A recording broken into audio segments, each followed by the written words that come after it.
In the early 1940s, as the world descended into total war, the United States faced a monumental question. Could a nation of civilians, dispersed across a vast continent, transform itself into the greatest arsenal of democracy the world had ever seen? Few, even among America's allies, believed such a transformation was possible, and among its enemies, disbelief was absolute. Inside the walls of Germany's intelligence headquarters in Berlin, reports began to circulate that seemed too incredible to be true. Agents from the Abwehr, the German military intelligence service, were transmitting detailed information from the Americas. They claimed that in the state of Michigan, at a massive complex owned by the Ford Motor Company, American workers were assembling heavy four-engine bombers, one every 63 minutes. Each of these bombers, known as the B-24 Liberator, contained roughly 1.5 million individual parts. To German engineers, the figure was mathematically absurd. Even with their precision machinery, centralized command, and skilled labor, no German plant could approach such speed or scale. Yet the reports were consistent. Independent sources, business contacts, engineers, and diplomats kept sending similar figures. Mexican intermediaries reported shipments of machine tools to Detroit and Ypsilanti. Swedish industrial observers noted a surge in American aluminum and aircraft component output. Spanish diplomats stationed in Washington forwarded memoranda describing enormous government contracts for aircraft production. Japanese naval attachés working in neutral countries corroborated that American industry had undergone a staggering conversion from civilian to military manufacturing. At the center of this astonishing story stood the Willow Run plant. It was not a traditional aircraft factory, nor was it run by the United States government. It was an extension of the Ford Motor Company, a company synonymous with assembly line efficiency and mechanized mass production. When the U.S. Army Air Forces approached Ford in 1940 with the idea of building bombers, even many within the company doubted it could be done. Automobiles and aircraft demanded different tolerances, different materials, and different expertise. But Henry Ford, though aging and increasingly controversial, still believed in the power of the assembly line to reshape modern industry. Construction of the Willow Run plant began in 1941, before America had even entered the war. Designed by architect Albert Kahn, the facility would stretch nearly a mile in length and cover more than 67 acres under a single roof. Its sheer scale defied imagination. Conveyor belts, specialized jigs, and automated riveters replaced the slower, handcrafted methods used by traditional aircraft manufacturers. When the United States entered the war after Pearl Harbor, production demands soared beyond anything Ford engineers had anticipated. At first, chaos reigned. Components were missing, designs kept changing, and the early B-24 models were riddled with defects. But gradually, under the relentless discipline of the production line, efficiency emerged. The plant's workforce swelled to over 40,000 men and women, many of whom had never built an airplane in their lives. They came from across the country, farmers from the Midwest, women from Detroit's auto plants, and African Americans who had migrated north seeking war jobs. By late 1943, the impossible began to happen. Every hour of every day, another bomber rolled off the end of the Willow Run line, painted, fueled, and ready for flight. These aircraft would soon fill the skies over Europe, targeting oil refineries, rail yards, and the industrial arteries of the Third Reich. But inside Germany, the truth about this production miracle faced fierce resistance. Reports from the Abwehr were dismissed by Hitler and Hermann Göring as impossible fabrications.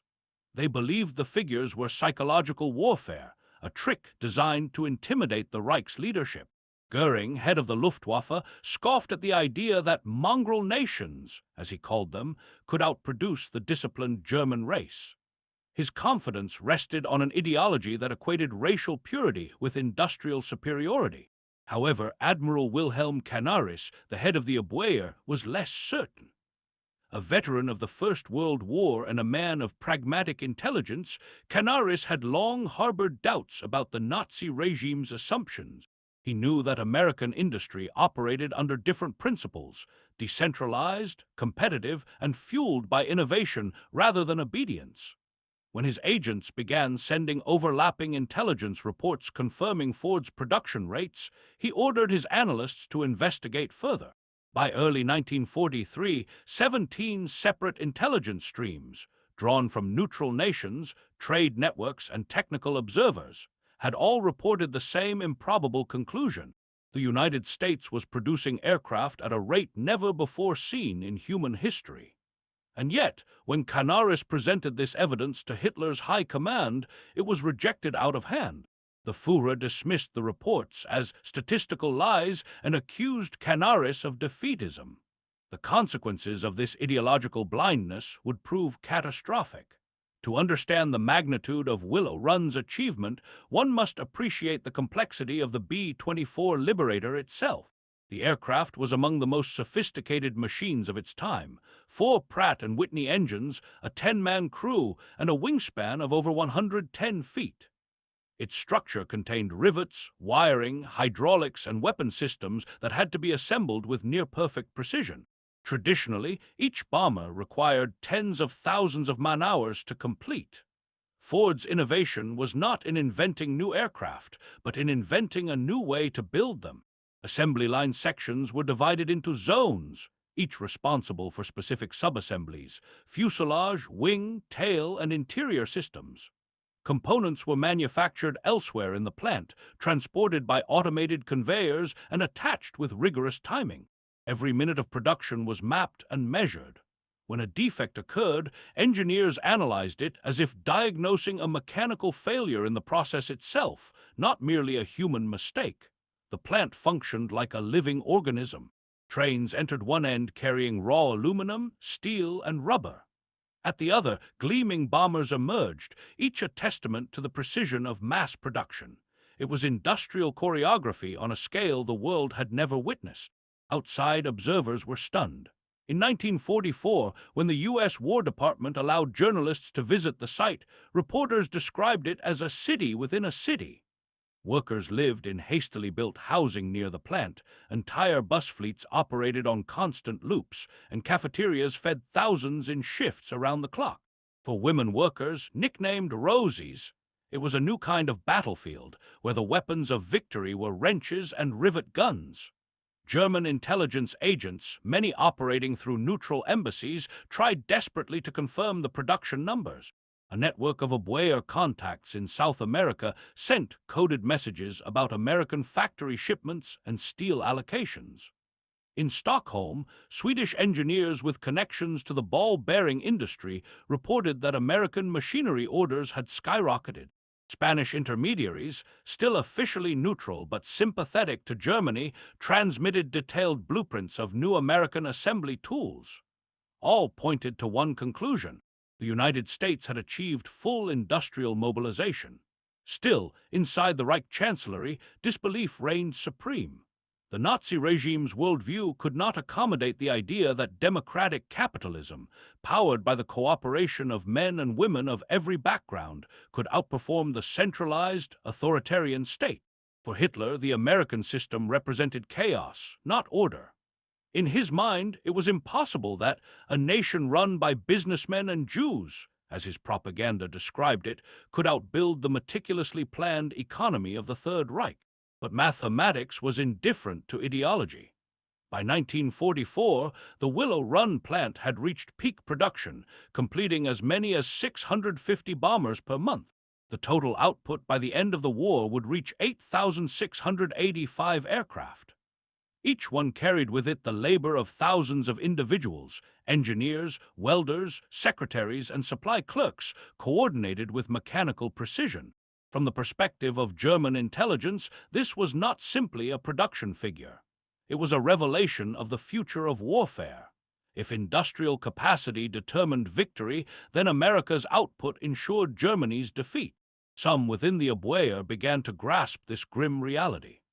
Reports circulating in late 1943 estimated that American aircraft production exceeded Germany's by more than 5 to 1. Yet Goering continued to promise Hitler that the Luftwaffe would regain air superiority through miracle weapons and pilot heroism. Meanwhile, the bombers built at Willow Run were taking to the skies. Operating from bases in England and Italy, they joined massive formations that blanketed the horizon.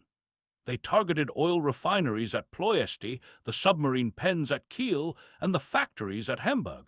Each mission inflicted further strain on Germany's already collapsing industrial base. As these attacks intensified, the irony deepened. The very bombers whose existence Nazi leaders had refused to believe were now dismantling the Reich's ability to fight. Intelligence analysts within Germany attempted to reconcile this contradiction. How could an industrial system they had dismissed as inefficient produce such overwhelming force? For Canaris and others within the intelligence community, the answer lay in ideology itself. The regime's racial arrogance had blinded it to the nature of modern industry. Where Germany saw hierarchy and obedience as virtues, America relied on decentralized innovation and mass participation. The inclusion of women and minorities in the labor force, viewed by Nazi doctrine as a weakness, had become a strength. The collective effort of thousands of workers from every background was precisely what made the Ford plant unstoppable. In retrospect, the Liberator's intelligence reports read like warnings written to a deaf regime. The agents had done their work. They had uncovered the truth, verified it, and sent it up the chain of command. But truth in the machinery of totalitarian power was filtered through ideology before it could reach the top. By the time the reports reached Hitler's desk, they were either rewritten or dismissed entirely. Admiral Canaris, increasingly disillusioned, understood the danger of this self-deception. His private notes, recovered after the war, describe his frustration with a leadership that believes only what flatters its illusions. He recognized that information was useless to those who refused to learn from it, and in the end, even his own agency would fall victim to the same machine it served. By 1944, as Germany's military situation worsened, Canaris himself was accused of treason. His skepticism toward Hitler's leadership made him a target of the Gestapo. Ironically, one of the pieces of evidence cited against him was his insistence that the American production reports were accurate. His belief in arithmetic over ideology would later cost him his life. Meanwhile, at Willow Run, the factory never slept.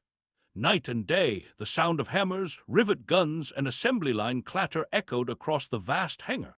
Test pilots flew new bombers off the adjacent airfield in rapid succession, each one bound for war. Every 63 minutes, a new shadow took to the sky. And thousands of miles away, in the ruins of bombed-out German cities, the results of that production were visible in fire and smoke. The intelligence war had ended before it began, not because one side lacked information, but because it refused to believe what it already knew. Even as the echo of hammer blows reverberated through the cavernous halls of Willow Run, another quieter struggle unfolded across the Atlantic, the secret war of intelligence, where facts and ideology collided in silence. Within the walls of the Abwehr headquarters in Berlin, Admiral Wilhelm Canaris continued to gather fragments of truth from a world his superiors refused to understand. The agents who fed him information were scattered across continents. Some operated under diplomatic cover in neutral capitals like Madrid, Lisbon, and Stockholm. Others worked in Latin America, where German commercial and cultural networks had long existed. But perhaps the most audacious efforts came from those who sought to bring the war directly to American soil, the agents of Operation Pastorius. In June 1942, just months after America entered the war, 2 German submarines surfaced off the coasts of Long Island, New York, and Ponte Vedra Beach, Florida. From them came 8 men, saboteurs trained by the Abwehr to destroy critical elements of America's war industry. Their mission: cripple the factories, rail lines, and power plants that supplied the arsenal of democracy. Among their targets were hydroelectric dams in the Northeast, aluminum plants, and factories linked to aircraft production, including Ford's facilities in Michigan. Each man carried explosives, fuses, and American currency. They had studied blueprints, railway maps, and industrial locations. What they did not fully grasp was the scale of what they were up against. By the time they stepped onto American soil, the United States had already mobilized at a level beyond the comprehension of their superiors in Berlin. The men of Operation Pastorius vanished into the night, intending to blend into the population and begin their work. But the mission collapsed before it began. Within days, two of the agents, disillusioned and fearful, betrayed the others to the FBI. The ensuing arrests revealed not only the failure of the operation, but the deep misunderstanding Germany held of America's industrial and social fabric. To the Nazi leadership, America was a land of consumers, not producers, a country of luxury, not endurance. Yet the reality, visible to every worker at Willow Run, contradicted that belief. The entire nation had transformed itself into a war machine. Men and women labored under banners urging them to do the job right and fast. Newspapers printed daily tallies of production. The culture itself had become one of mobilization. In Berlin, however, the propaganda machine continued to mock these reports. Goering publicly laughed at Allied claims that the Ford plant produced bombers faster than Germany could repair them. He declared such figures the mathematics of liars. His confidence was bolstered by the illusion of technological superiority, the faith that Germany's craftsmanship and scientific genius would prevail through weapons like the Me-262 jet and the V-2 rocket. But none of those marvels could replace the sheer quantity of conventional aircraft lost daily to Allied bombing raids. The Boyer's intelligence summaries from 1943 read like a litany of ignored warnings. Reports from Madrid confirmed that American factories operated on continuous shifts, 24 hours a day. Neutral diplomats in Lisbon sent coded messages describing a new class of machine tools that could stamp aluminum panels with unprecedented precision. In Stockholm, trade officials noted that Swedish ball bearings were being shipped to the United States in staggering quantities, evidence of a rapidly expanding aircraft industry. By mid-1943, even Japan's naval attachés in Berlin were forwarding to Tokyo their own assessments of America's output. They described the Willow Run plant as a manufacturing miracle of unparalleled scale. These messages, intercepted after the war, confirmed that the Axis powers possessed accurate intelligence about America's industrial capabilities. The failure lay not in espionage, but in belief. Inside Germany, the truth met the impenetrable wall of ideology. Hitler and his inner circle dismissed the reports with contempt. They believed that a workforce composed of women and minorities could not achieve mechanical precision. In their racial hierarchy, productivity was inseparable from bloodline. They failed to see that America's diversity, its fusion of talents and backgrounds, had become its greatest weapon. Meanwhile, life at Willow Run was a study in organized chaos. Workers arrived by the thousands every day, traveling from surrounding towns on buses that ran around the clock. Many lived in temporary housing near the plant, entire neighborhoods built almost overnight. Childcare centers operated day and night for working mothers. The cafeteria never closed. Every minute was synchronized with production goals that left no margin for delay. Each worker performed a specialized task: drilling, riveting, welding, wiring. They might never see the finished aircraft, yet their work fitted perfectly into the moving puzzle of the assembly line. It was this division of labor, refined through Ford's automotive experience, that transformed the process from craftsmanship to orchestration. To a spy observing from the outside, the factory was an impenetrable fortress of motion. Security was tight, guarded by military police. Visitors were rare, and photography was forbidden. Yet information still seeped through the web of global industry. German intelligence tracked shipments of aluminum, copper, and rubber. They measured America's rail and port activity, noting the increasing flow of materials toward Detroit and Ypsilanti. Everything pointed to a colossal output. Still, in Berlin, disbelief hardened into doctrine. Nazi propaganda minister Joseph Goebbels issued internal memos describing American industrial claims as deliberate exaggerations to demoralize the Reich. But within months, German cities began to feel the physical evidence of those exaggerations raining from the sky.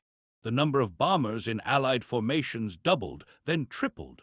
Factories once thought invulnerable were erased overnight.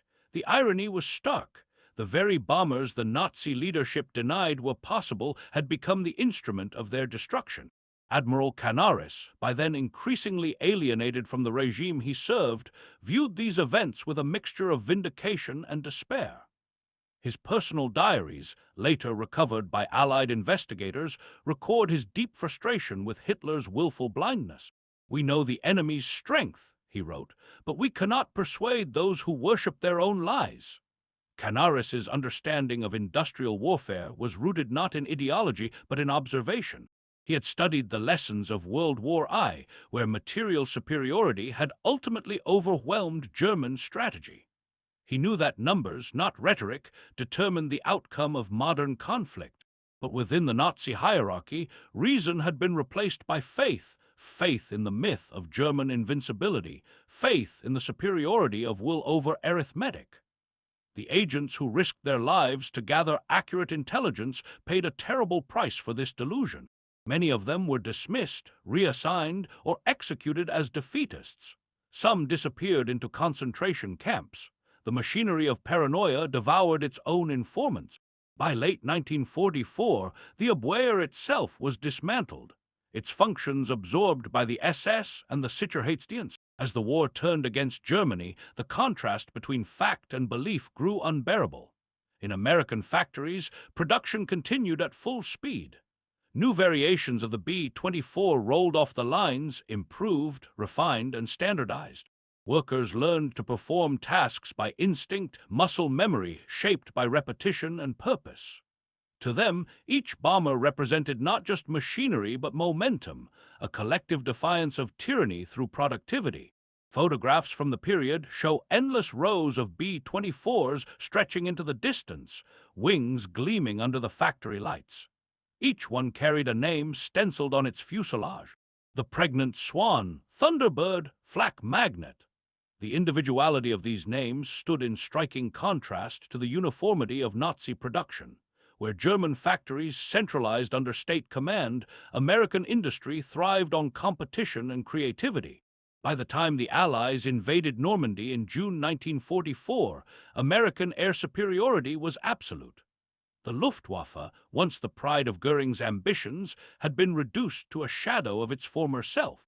The B-24s, along with B-17 flying fortresses, dominated the skies. Germany could not replace its losses. Factories destroyed by Allied raids could not be rebuilt fast enough. Fuel shortages crippled what aircraft remained. In Berlin's underground bunkers, the same leaders who had mocked Ford's assembly lines now faced the arithmetic of ruin. Reports from the front described pilots flying without training, planes grounded for lack of fuel, and entire divisions cut off from supply. The collapse of industrial capacity, once dismissed as impossible, had become a daily reality. In retrospect, the story of Willow Run was more than a tale of production. It was a demonstration of how belief systems can shape destiny. The United States had embraced a philosophy of collective effort, a fusion of public policy, private industry, and human determination. Germany, by contrast, had shackled itself to myth. Its refusal to accept the reality of American output was not merely a tactical mistake. It was an ideological suicide. After the war, captured documents confirmed the extent of the intelligence failure. Abwehr files recovered from Berlin listed in painstaking detail the sources that had reported on American aircraft production. Among them were corporate correspondents in South America, neutral engineers in Europe, and intercepted radio traffic confirming shipping volumes. Each piece of evidence on its own might have seemed insignificant. Together, they painted an unmistakable picture, one that could have prompted strategic reassessment had anyone chosen to believe it. But belief had become a casualty of ideology. Admiral Canaris would not live to see the end of the war. Arrested in 1944 for alleged involvement in anti-Hitler conspiracies, he was executed in April 1945, just weeks before Germany's surrender. His last recorded words, written on scraps of paper smuggled from his cell, spoke of truth and blindness. The greatest defeat, he wrote, is to know the truth and ignore it. Meanwhile, in the United States, the workers of Willow Run continued their shift work even as victory approached. For many of them, the factory represented more than a job. It was proof of what ordinary citizens could achieve when united by purpose. They were mechanics, secretaries, welders, and inspectors, each contributing to a single, shared machine of democracy. When the plant finally closed in 1945, its floors bore the marks of millions of footsteps. Its walls echoed with the ghosts of production, the hum of conveyors, the hiss of pneumatic drills, the steady rhythm of creation. Over its brief existence, Willow Run had transformed not only the course of the war, but the very concept of what industrial civilization could accomplish. The lesson was not lost on history. In the decades that followed, analysts and historians studying the intelligence archives of both sides would return to the same haunting conclusion: that the fall of Nazi Germany was as much a failure of information as of arms. The data had been there. The truth was measurable. But when ideology becomes the filter for reality, no quantity of evidence can pierce its veil. The story of German disbelief in Ford's miracle plant is therefore more than a wartime curiosity. It is a case study in the peril of arrogance, the refusal to accept that others, different in system and spirit, might achieve greatness. The B-24s that rolled out of Willow Run were not just machines of war. They were symbols of an open society's potential, a testament to the power of inclusion, innovation, and faith in human capability. For the men and women who built them, the factory was both battlefield and beacon, and for those who spied upon it from afar, it was the evidence of a truth too dangerous for tyranny to admit. By 1944, the factory at Willow Run had become more than an industrial site. It was a monument to momentum itself. Every hour, the rhythm of machinery and human hands merged into a steady pulse, the heartbeat of a nation at war. The plant's long assembly line stretched like a metallic river, flowing with parts, fuel, and precision. From its first section, where raw aluminum sheets were stamped and molded, to its final stage, where finished bombers taxied out toward the airfield, it represented a continuous act of transformation. But the miracle of Willow Run was not an isolated achievement. Across the United States, factories once dedicated to consumer goods had been repurposed for war. Automobile plants built aircraft engines, typewriter manufacturers produced rifles, refrigerator companies assembled torpedoes. The same principles that allowed Ford to mass-produce automobiles were now being applied on a national scale. This vast mobilization was coordinated by the War Production Board, an organization that turned civilian industry into a single, coordinated machine of output. It was here that the genius of American capitalism, competition fused with cooperation, revealed itself. Private corporations, labor unions, and government planners worked together in ways that would have seemed impossible in peacetime. The result was a surge of productivity unlike anything in human history. In 1943 alone, the United States produced 86,000 aircraft. By 1944, that number climbed beyond 96,000. Ships, tanks, and artillery followed similar patterns. The American economy was not simply supplying its own military, it was supplying the world. British pilots flew American-built planes. Soviet armies advanced with American trucks and fuel. The logistical lifelines of democracy spanned oceans, all powered by the relentless rhythm of the assembly line. To those on the receiving end of these weapons, the figures seemed fantastical. German analysts within the Luftwaffe's planning department attempted to verify Allied production claims through intercepted radio transmissions and captured material. But their conclusions, though accurate, were politically inconvenient. When reports showed that American bomber output exceeded all Axis production combined, the documents were buried or rewritten. Within the Luftwaffe, a culture of denial had taken root. Field commanders, desperate for replacements, were told that new aircraft would soon arrive in sufficient numbers. Engineers were promised resources that never came. The leadership spoke of technological miracles while their factories lay in ruins. And all the while, American bombers, many of them built at Willow Run, darkened the skies over Germany. The B-24 Liberator became both symbol and instrument of this dominance. Faster and with greater range than the older B-17, it carried the war deep into enemy territory. The Liberator formations struck oil fields, rail networks, and industrial hubs, cutting off the arteries of the German war machine. The aircraft's reach was so vast that it could attack targets once thought untouchable.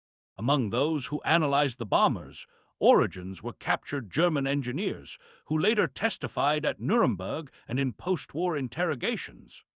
They described their disbelief upon learning that Ford's assembly lines were capable of producing a finished B-24 every 63 minutes. "We thought it was propaganda," one engineer admitted. "We assumed such numbers were impossible because they were impossible for us." That assumption, rooted not in mathematics but in ideology, was precisely the point of collapse. The racial and ideological framework of the Nazi regime made it incapable of understanding how a democratic society could harness mass participation as strength. In Nazi Germany, hierarchy was sacred. Workers were to obey, not innovate. Women were to serve, not build. Minorities were to be excluded entirely. Yet in the United States, the inclusion of women and minorities had become the key to victory. By 1944, women comprised one-third of the American industrial workforce. At Willow Run alone, over 11,000 women labored in shifts, operating heavy machinery, welding fuselages, and assembling engines. Many had never held industrial jobs before, yet they adapted with remarkable speed. Their precision, discipline, and stamina defied every stereotype held by those who dismissed them. African American workers, too, played a crucial role. Despite facing segregation and discrimination, thousands contributed directly to production. Civil rights leaders understood that participation in the war industry was not only a patriotic duty but a claim to equality. "We built the planes that brought fascism down," one former worker later recalled. The statement was both factual and symbolic. These social transformations did not go unnoticed by German intelligence. Abwehr agents reported that America's workforce had diversified, that women and minorities were filling industrial roles, and that productivity had risen, not fallen, as a result. But these reports clashed directly with the Nazi worldview. For Hitler and his circle, such integration was inconceivable. They believed that allowing inferior elements into production would degrade quality and discipline. The evidence of Willow Run proved the opposite. Inside the Reich's intelligence community, a quiet struggle unfolded between analysts who valued accuracy and ideologues who valued affirmation. The analysts had data, graphs, and field reports. The ideologues had conviction. Conviction won. The Abwehr's credibility eroded as it continued to deliver uncomfortable truths. Goering's Luftwaffe intelligence branch, by contrast, told him what he wanted to hear, that Germany's technical edge would soon reverse the tide. But technology could not outpace destruction. Allied bombers targeted Germany's aircraft factories with unrelenting precision. At Regensburg, Schweinfurt, and Bremen, assembly halls were reduced to rubble. Ball bearing production collapsed, crippling supply chains. The Reich's efforts to disperse factories into underground sites slowed output even further. Every loss widened the gap between illusion and reality. By contrast, American factories continued to expand. The Willow Run plant was soon joined by others: North American Aviation in Inglewood, Boeing in Seattle, consolidated in Fort Worth. Together, they formed an industrial constellation whose combined output dwarfed anything seen before. To the average American, these achievements became a source of national pride. Newsreels played footage of the massive assembly lines, the endless wings and fuselages gliding toward completion. President Roosevelt's speeches invoked the arsenal of democracy as a moral and material triumph. To the workers, each completed bomber was a promise that their effort at home would shorten the war abroad. German intelligence intercepted these broadcasts, translated the statistics, and presented them in weekly summaries. Again, the figures were accurate, and again they were ignored. The same ideology that had denied the humanity of millions now denied the reality of arithmetic. By late 1944, as Allied armies approached Germany's borders, the Luftwaffe was collapsing. Fuel shortages grounded entire squadrons. Replacement aircraft sat idle for lack of trained pilots. The dream of air superiority, once the pride of Goering, was gone. And still, the myth persisted that America's production reports were exaggerated. Captured correspondence from late 1944 shows that Hitler continued to insist on a final technological miracle. He ordered resources diverted to experimental jet projects and long-range missiles, believing that innovation alone could compensate for material inferiority. But innovation without production was an illusion. The Me-262 jet fighter, revolutionary in design, remained a footnote in the war, too few, too late. The war in Europe was becoming a mathematical certainty. For every aircraft Germany built, the Allies produced 10.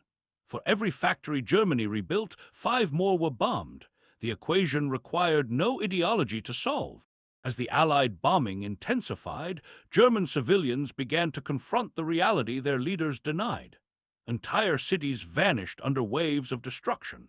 The sky itself became a symbol of inevitability, an endless swarm of bombers that no propaganda could explain away. For those who had once laughed at the idea of Ford's impossible production rates, the evidence now arrived daily in fire and rubble. When the war finally ended in 1945 and the surviving German leaders faced interrogation, the topic of industrial intelligence surfaced repeatedly. Allied investigators presented captured Abwehr and Luftwaffe reports, confirming that German intelligence had accurately assessed America's production capacity as early as 1942.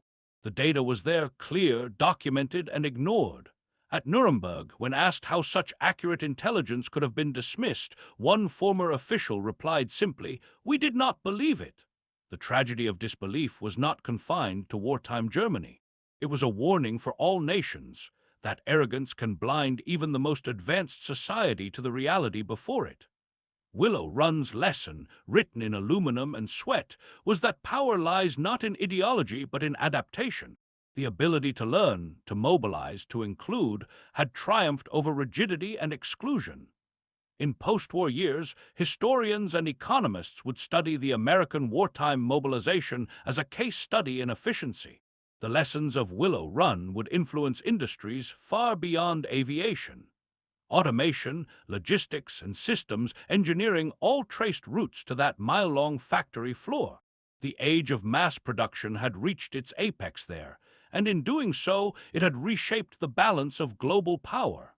For the workers who returned to civilian life, the memory of the plant lingered. Many spoke of the sense of unity it created, the feeling of being part of something larger than oneself. "We built more than planes," one worker said decades later. "We built the future." For Germany, the failure to recognize that future marked its undoing. The same state that prided itself on discipline and planning had succumbed to its own mythology. It could not conceive that freedom and diversity might produce order of their own, an order measured in precision parts, assembled every 63 minutes. The Abwehr's reports, long buried in archives, now stand as silent testimony. They show how truth can be gathered with diligence and courage, yet still die in the shadow of dogma. In them lies a lesson repeated through history, that no regime, however powerful, can bend reality to belief forever. At Willow Run, belief took another form. It was belief in human capability, that ordinary citizens, when trusted and trained, could achieve the extraordinary. Each rivet, each bolt, each hour of labor proved that faith in freedom was not an abstraction but a measurable force. When the final B-24 rolled off the line in 1945, the workers gathered to watch it take flight. The war was nearly over. The factory that had once symbolized industrial might now stood as a monument to possibility. Its walls, scarred and oil-stained, had witnessed the birth of a new kind of warfare, one waged not only with weapons, but with will. And across the ocean, in the ruins of the Reich, the failure to understand that truth lay plain for all to see. As 1944 unfolded, the vast scope of American production became undeniable. From the skies over Europe, the endless formations of B-24 Liberators marked the industrial miracle that German intelligence had once tried to warn their leaders about. The Willow Run plant, dismissed as an exaggeration, even a myth, was now a physical embodiment of the forces that would bring the Reich to ruin. The Allies could now overwhelm any loss. For every bomber that fell in combat, another was rolling out of the assembly lines before dawn. American pilots joked grimly that Detroit could replace our entire air fleet before the enemy finished breakfast. But behind the humor was the staggering reality of total industrial warfare, a contest of numbers that Germany could no longer hope to win. German agents, those who had risked everything to deliver the truth, now watched their predictions materialize. From Lisbon and Stockholm, from Buenos Aires and Madrid, their coded reports reached Berlin. Some were still transmitting through neutral embassies in 1944, noting not only Ford's efficiency, but the expansion of entire cities around American factories. New housing, railways, and power grids built in months. The Operation summarized one such report simply: "They are building nations around machines." Admiral Wilhelm Canaris, the head of German intelligence, reportedly remarked to an aide in 1944 that the Americans are fighting with their factories, and our leadership still fights with their illusions. He would not survive the war, executed in April 1945 for his opposition to Hitler, but his quiet acknowledgement of the truth foreshadowed the end. When Allied bombers began pounding German cities day after day, Goering still boasted that no enemy plane would ever reach Berlin. Yet by 1945, Berlin lay in ruins. The Luftwaffe, once the pride of Nazi military power, had been consumed by the arithmetic it could never match. The Luftwaffe lost planes faster than it could replace them.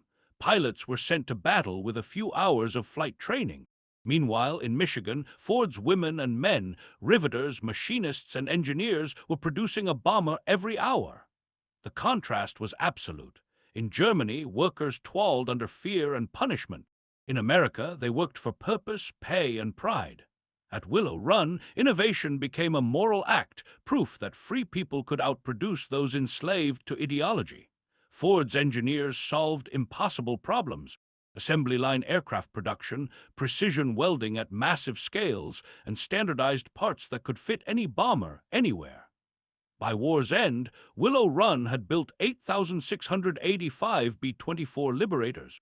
Many flew missions over Europe and the Pacific, bombing railways, factories, and oil fields that sustained the German war machine.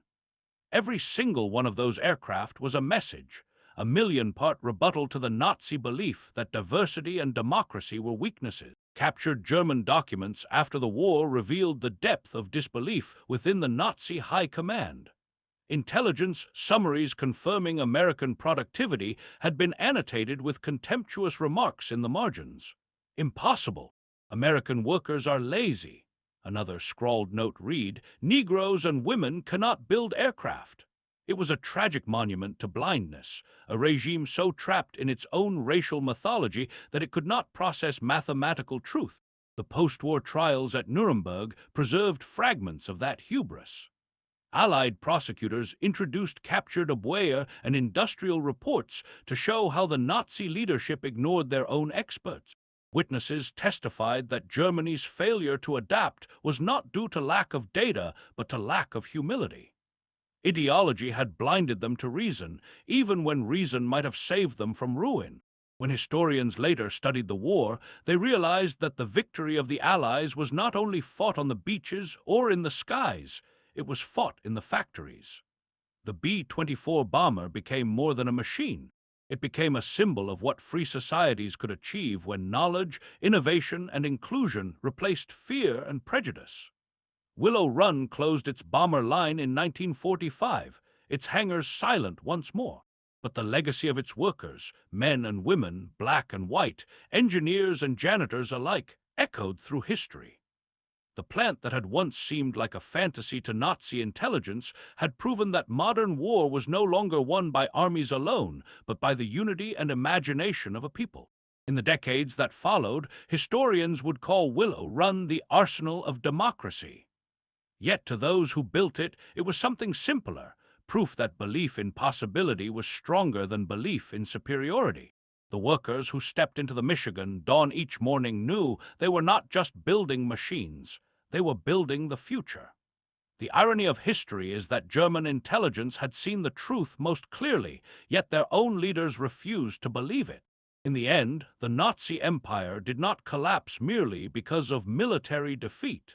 It collapsed because of intellectual defeat, the moment when ideology could no longer stand against evidence. When the smoke of war cleared, one truth remained. Factories like Willow Run had done more than produce bombers. They had produced the very mathematics of victory. And somewhere, among the ruins of Europe, the ghost of a German spy who once tried to warn his superiors might have whispered the final verdict. We lost not to their weapons, but to their minds.